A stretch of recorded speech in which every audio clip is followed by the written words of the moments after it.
नमस्कार दोस्तों, जनसंवाद न्यूज में आपका स्वागत है। दिन भर की सभी फटाफट बड़ी अपडेट निकल के आ रही, बिग ब्रेकिंग पहली बड़ी खबर निकल के आ रही है। बहुत हुई मन की बात, अब करिए मणिपुर की बात। लगातार कांग्रेस समेत तमाम विपक्षी पार्टियों ने मणिपुर के मुद्दे पर प्रधानमंत्री से सवाल कर लिया। आपको बताते चलें, आज प्रधानमंत्री का 102वां एपिसोड था मन की बात का। ऐसे में उन्होंने अपने मन की सारी बातें कर डाली, लेकिन मणिपुर मुद्दे पर कोई भी बात नहीं की, यानी मणिपुर पर चुप्पी तक नहीं तोड़ी। ऐसे मान रहे हैं कि हम पृथ्वी पर है नहीं और मणिपुर जैसा कोई राज्य भारत में तो है ही नहीं। और इस पर तमाम विपक्षी पार्टियों ने भी जमकर हमला बोला है और कांग्रेस ने भी प्रधानमंत्री से कई बड़े सवाल पूछे हैं। उसके बारे में आपको बताना चाहेंगे। आपको बताते चले कि विपक्षी नेताओं ने रविवार को मन की बात कार्यक्रम के दौरान मणिपुर में जारी हिंसा का जिक्र नहीं करने के बाद प्रधानमंत्री पर जमकर निशाना साधा गया है। कांग्रेस महासचिव जयराम रमेश ने कहा कि प्रधानमंत्री ने भारत की आपदा प्रबंधन में महान क्षमताओं के लिए अपनी पीठ खुद थपथपाई है, लेकिन वहीं देखा जाए मणिपुर जो पूरी तरह से जल रहा है, उसके सामने मानव निर्मित मानवीय आपदा है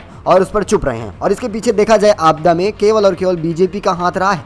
बीजेपी पूरी तरह से निस्तानाबूद रही है हिंसा बचाने में। मणिपुर में शांति समिति पूरी तरह से फेल रही, वही सुरक्षा बल भी पूरी तरह से फेल होती नजर आ रही है। और इसके बाद आपको बताया चले, जयराम रमेश ने आगे कहा है कि मन की बात अब 102 एपिसोड हो चुका है, लेकिन ऐसे में देखा जाए मणिपुर पर अभी तक प्रधानमंत्री मौन है। वही देखा जाए इसको लेकर जहां टीएमसी की सांसद महुआ मोइत्रा ने भी करारा हमला बोला। प्रधानमंत्री से कहा गया है कि अगर अब नहीं बोला गया तो मणिपुर भारत का हिस्सा नहीं रहने वाला है। ऐसे तरह तरह की बातें की जा रही हैं प्रधानमंत्री के मन की बात को लेकर। और साथ ही देखा जाए अब तक जहां मणिपुर में 150 से ज़्यादा जानें जा चुकी हैं, 250 से ज़्यादा घर जल चुके हैं। खासकर देखा जाए तो वहीं घायलों की संख्या का कुछ आंकड़ा नहीं है, क्योंकि प्रतिदिन हिंसा होती आ रही है। ऐसे में आपकी क्या राय है? क्या प्रधानमंत्री इन सब बातों पर बात नहीं करना चाहेंगे? वैसे देखा जाए मन की बात में ना तो बेरोजगारी, ना तो महंगाई और ना ही मणिपुर के मुद्दों पर और पहलवानों के मुद्दे पर भी चुप्पी नहीं तोड़ी है अपने मन की बात पे। आपकी क्या राय है मन की बात को लेकर, जरूर बताइएगा। अच्छा भाई, और अपडेट निकल के आ रही बड़ी खबर है। राहुल गांधी ने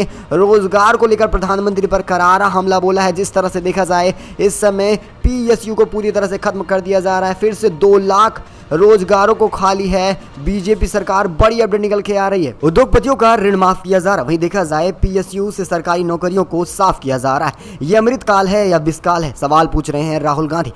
कांग्रेस के पूर्व अध्यक्ष राहुल गांधी ने रोजगार के मुद्दे पर केंद्र की मोदी सरकार पर जमकर निशाना साधा है। उन्हें ट्वीट कर कहा कि उन्होंने वादा किया था कि सार्वजनिक क्षेत्रों में लगातार कामों को बढ़ाया जाएगा, लगातार रोजगार बढ़ते जाएंगे।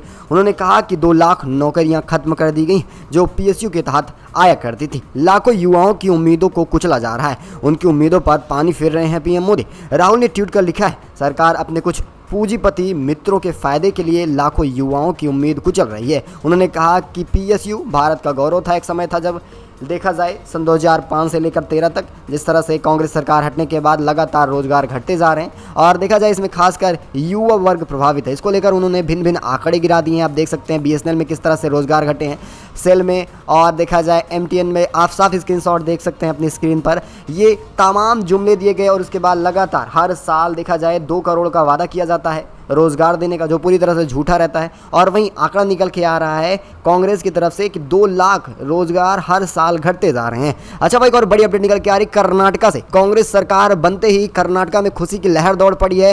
बड़ी अपडेट निकल के आ रही है। सांप्रदायिक नफरत के शिकार हुए परिवारों को मिलने जा रहा है 25-25 लाख रुपए का मुआवजा देगी राज्य सरकार। बड़ा ऐलान कर दिया है सिद्धरमैया सरकार ने।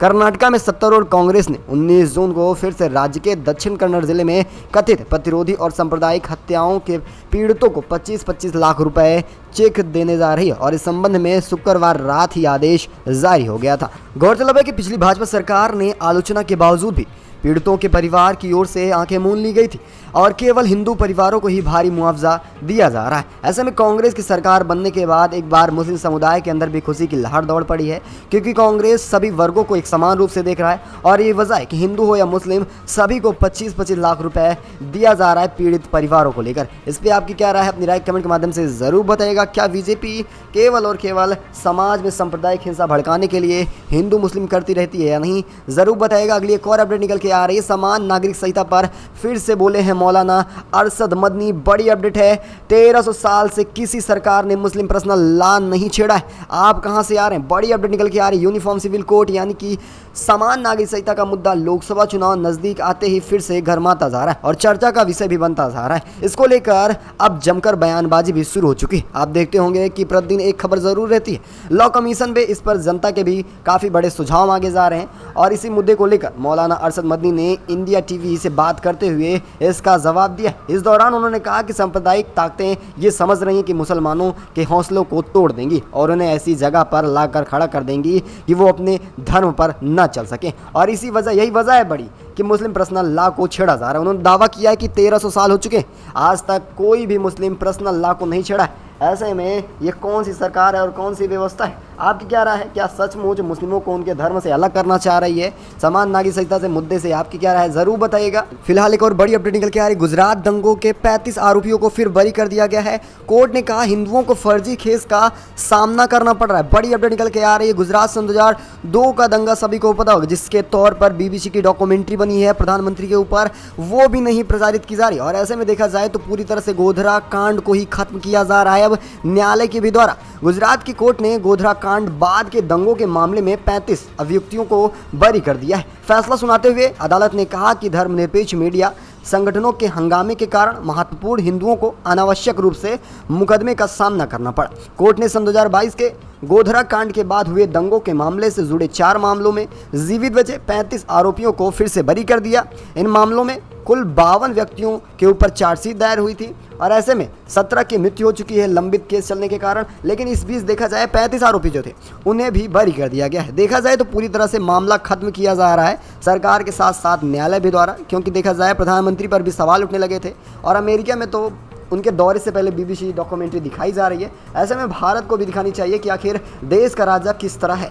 और ये पूरी डॉक्यूमेंट्री जो है बीबीसी जो प्रधानमंत्री के ऊपर बनी है, ये केवल और केवल सन 2002 में हुए दंगे के ऊपर बनी है। प्रधानमंत्री का क्या कुछ रोल रहा है? अगर आप भी मानते हैं कि प्रधानमंत्री की डॉक्यूमेंट्री दिखानी चाहिए तो कमेंट के माध्यम से अपनी राय जरूर दीजिएगा।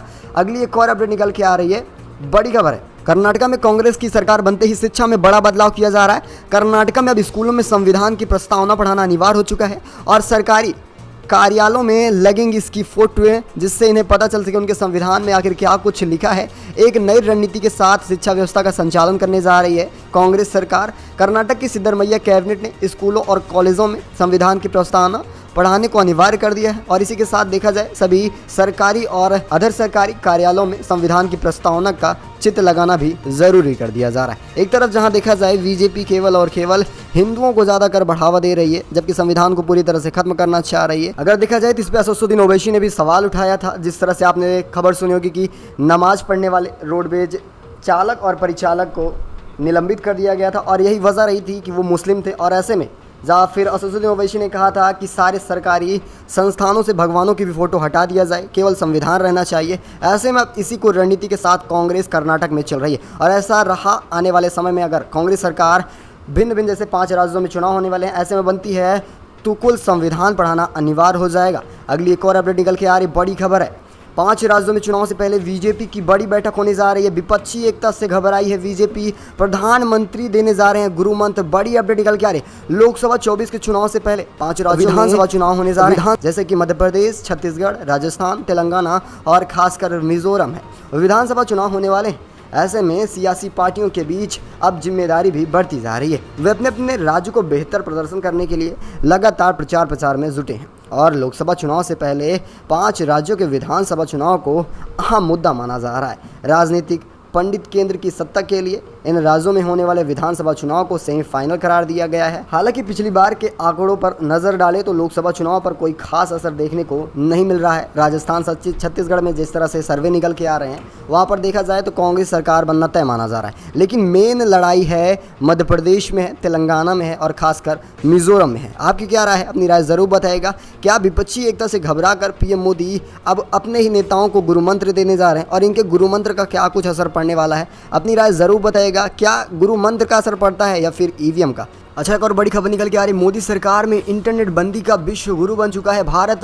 समाज का गरीब तबका सबसे ज़्यादा प्रभावित रहा है इंटरनेट बंद होने के कारण से। भारत और किसी मायने में विश्व गुरु बना हो या ना बना हो, लेकिन भारत इंटरनेट बंदी में विश्व गुरु बन चुका है। यहाँ हर एक छोटी बड़ी घटना की आशंका का हवाला देकर इंटरनेट सेवाओं को बंद कर दिया जा सकता है। जिस तरह से देखा जाए, इस समय इंटरनेट सेवाओं से ग्रसित है अपना मणिपुर, और इससे सबसे अधिक प्रभावित समाज और सबसे वंचित वर्ग गरीबों का तबका रहा है, जिसकी यथाकथित विकास की चर्चा प्रधानमंत्री समेत बीजेपी नेताओं के हर एक चुनावी भाषणों में होता है, लेकिन देखा जाए तो ऑन ग्राउंड कहीं नहीं मिलता है। ह्यूमन राइट्स वॉच की एक नई रिपोर्ट ने बताया है कि वर्ष 2021 से देखा जाए 22 तक, तो इसके बीच भारत में कम से कम 127 बार इंटरनेट सेवाएं बंद की गई हैं। इस अवधि के दौरान देखा जाए तो 18 राज्य इसमें शामिल हैं, जहां पर खासकर इंटरनेट सेवाएं बंद हैं। और अगर इन 18 राज्यों में देखा जाए तो खासकर बीजेपी की सरकार रही है, और यही बड़ी वजह रही इंटरनेट सेवाओं का बंद होना, क्योंकि आप किसी भी तरह से जनता से न जुड़ पाएँ, और इससे एक ही इनके पास संसाधन रहता है, इंटरनेट सेवाएं बंद कर दी जाएं, कोई कहीं की खबरें कहीं न जा पाएँ, और एक बड़ी वजह रहती है। आपकी क्या राय है, इंटरनेट सेवाओं की बंद होने की वजह क्या हो सकती है, ज़रूर बताइएगा। वैसे आपको बता दें कि विश्व गुरु बन चुका है इंटरनेट सेवाओं में बंद करने में भारत। अपनी राय ज़रूर दीजिएगा। अगली एक और अपडेट निकल के आ रही है पश्चिम बंगाल से, बड़ी खबर है, जहाँ पर बंगाल पंचायत चुनाव में जमकर हुआ बवाल आपने देखा। वहीं केंद्रीय मंत्री के काफिले पर भी हुआ बड़ा हमला, टीएमसी प्रत्याशी के बीच मारपीट कर हत्या। बड़ी अपडेट निकल के आ रही है पश्चिम बंगाल में पंचायत चुनाव को लेकर बवाल मचा है। 3 दिनों से लगातार चप्पे चप्पे पर पुलिस बल तैनात है। पश्चिम बंगाल में पंचायत चुनाव के दौरान हिंसा का दौर भी शुरू हो चुका है। प्राप्त जानकारियों के मुताबिक आपको बताते चले, घटना साहिबगंज इलाके के उस समय हुई जब वहां से प्रखंड विकास पदाधिकारी कार्यालय जा रहे थे, जहां पर आगामी पंचायत चुनाव के लिए नामांकन पत्रों की जांच चल रही थी। मंत्री ने दावा किया है कि वह तृणमूल कांग्रेस कार्यकर्ताओं द्वारा बीडीओ कार्यालय जाने वाली सड़क को बाधित कर दिया गया था और उनके ऊपर कचरा फेंका गया। फिर सारा बवाल शुरू हुआ, फिर उनके ऊपर हमला भी कर दिया गया। ऐसे में देखा जाए तो पूरी तरह से क्षेत्र में धारा 144 लागू कर दी गई है। केंद्रीय मंत्री ने यह भी दावा किया है कि भाजपा कार्यकर्ताओं को दंड प्रक्रिया संहिता धारा 144 लागू होने का हवाला देकर बीडीओ कार्यालय जाने से भी रोका गया था। एक तरफ जहां देखा जाए तृणमूल कांग्रेस के ऊपर आरोप लगाए जा रहे थे, वहीं दूसरी तरफ देखा जाए अब बीडीओ खासकर अपना बयान दे रहे हैं कि इसमें खासकर बीजेपी का हवाला रहा है। बीजेपी उन्हें कार्यालय नहीं पहुंचने दे रही थी और क्षेत्र में धारा 144 का हवाला दे रही थी। अगली एक और अपडेट निकल के आ रही है मणिपुर से, बड़ी खबर है, जहां पर मणिपुर में हिंसा नहीं थम रही है। भाजपा नेताओं का लगातार घर फूका जा रहा है। ऐसे में देखा जाए तो 3 विधायक और 2 मंत्री का घर फूका जा चुका है मणिपुर में। बड़ी अपडेट निकल के आ रही है, मणिपुर में हिंसा अभी भी जारी है। शुक्रवार देर रात भाजपा मंडल कार्यालय में फिर से भीड़ ने तोड़फोड़ कर दी और इसके बाद शनिवार सुबह एक घर को भी जला दिया गया है। सेना और रैपिड एक्शन फोर्स ने भाजपा कार्यालय और मणिपुर के भाजपा प्रध्यक्ष के घर को हिंसक भीड़ से बचाया है। गुरुवार को विदेश राज्य मंत्री और वहां के रंजन सिंह ने घर पर भी हमला किया गया था। ये पहले बताया था कि रंजन मंत्री जो विदेश मंत्री रह चुके हैं, उनके घर पर भी हमला किया गया था। लगातार देखा जाए मंत्रियों के साथ साथ इसमें और इस हिंसा में देखा जाए तो वहाँ के आम जनता भी परेशान है, क्योंकि मंत्रियों के साथ आम लोगों का घर भी फूका जा रहा है। अगली एक और अपडेट निकल के आ रही है उत्तर प्रदेश से, खबर निकल के आ रही है। लोकसभा चुनाव जैसे जैसे नजदीक आ रहा है, ऐसे में अखिलेश यादव सक्रिय होते जा रहे हैं। अखिलेश ने नया नारा दिया है, 80 हराओ बीजेपी भगाओ। बड़ी अपडेट निकल के आ रही है लोकसभा चुनाव को लेकर। सपा सुप्रीमो अखिलेश यादव ने बीजेपी के नेतृत्व वाली केंद्र सरकार और बीजेपी पर कड़ा हमला बोला है। कहा कि पूरा विपक्ष एकजुट है और इस बार देश में पिछड़े अल्पसंख्यक और दलित बीजेपी की गठरी बांधेंगे। और उन्होंने कहा इसके लिए हमारा फार्मूला भी तैयार हो चुका है, वह यह है कि 80 हराओ बीजेपी भगाओ। विपक्षी एकजुटता की बैठक बिहार में होने वाली है 23 जून को, सभी को पता है। इस बैठक में पूरा विपक्ष एक छतरी के नीचे आने वाला है और इसमें राहुल गांधी, मल्लिकार्जुन खड़गे और तमाम विपक्षी दल के नेता शामिल होने वाले हैं। पूरी तरह से एकजुट होकर एक संकल्प के साथ चुनावी मैदान में उतरने वाले हैं। इस बैठक में देश के सभी क्षेत्रीय दल एवं उनके उद्देश्य का लक्ष्य बनाया जाएगा, किस तरह से विकास किया जाए। उन्होंने कहा कि यह आखिरी मौका है 24 का चुनाव। अगर 24 के चुनाव में सत्ता परिवर्तन नहीं हो रहा है तो ऐसे में आस छोड़ दीजिएगा कि कभी सत्ता परिवर्तन हो भी सकता है, क्योंकि इसके बाद ना तो लोकतंत्र रहने वाला है और ना ही संविधान। आपकी क्या राय है, अपनी राय कमेंट के माध्यम से ज़रूर दीजिएगा।